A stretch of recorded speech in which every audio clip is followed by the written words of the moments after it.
اعوذ باللہ من الشیطان الرجیم بسم اللہ الرحمن الرحیم۔ صحیح البخاری کتاب العلم حدیث نمبر 26۔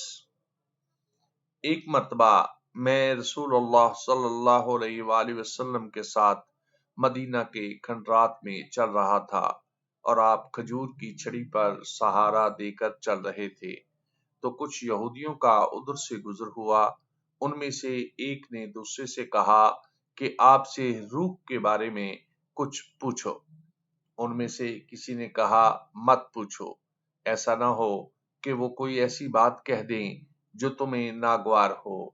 مگر ان میں سے بعض نے کہا کہ ہم ضرور پوچھیں گے۔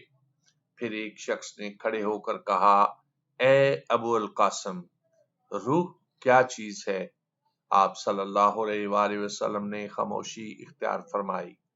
میں نے دل میں کہا کہ آپ پر وحی آ رہی ہے، اس لیے میں کھڑا ہو گیا۔ جب آپ صلی اللہ علیہ وآلہ وسلم سے وہ کیفیت دور ہو گئی تو آپ صلی اللہ علیہ وآلہ وسلم نے قرآن پاک کی یہ آیت جو اس وقت نازل ہوئی تھی تلاوت فرمائی۔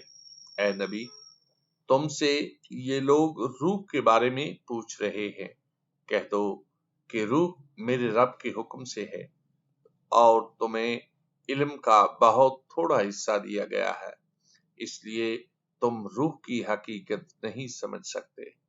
احمش کہتے ہیں کہ ہماری قرات میں وما اوتوا ہے اور وما اوتی تم نہیں۔